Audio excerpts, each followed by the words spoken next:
السلام عليكم متابعيني. صدرك مليان بلغم. انت مدخن.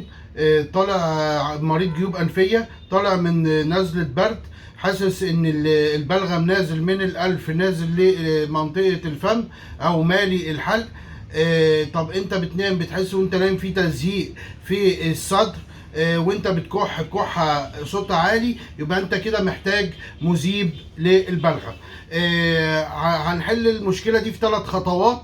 اول حاجه طبيعيه، هجيب 3 عود من القرنفل، 3 حبات من اللبان الذكر، وباخده مشروب يومي الصبح.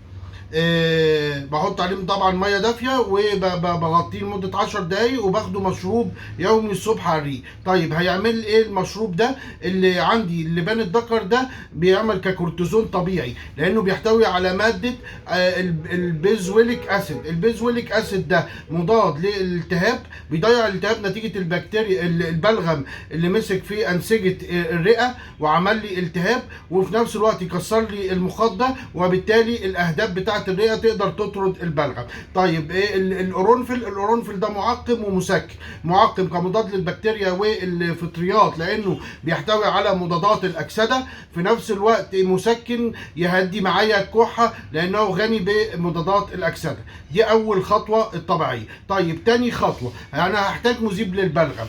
مذيب البلغم انا عندي يبقى انا هستخدم ماده الان اسيتايل سيستين. الان اسيتايل سيستين دي موجوده في الصيدليه كهيئه كبسولات، اسمها كورتيبكت.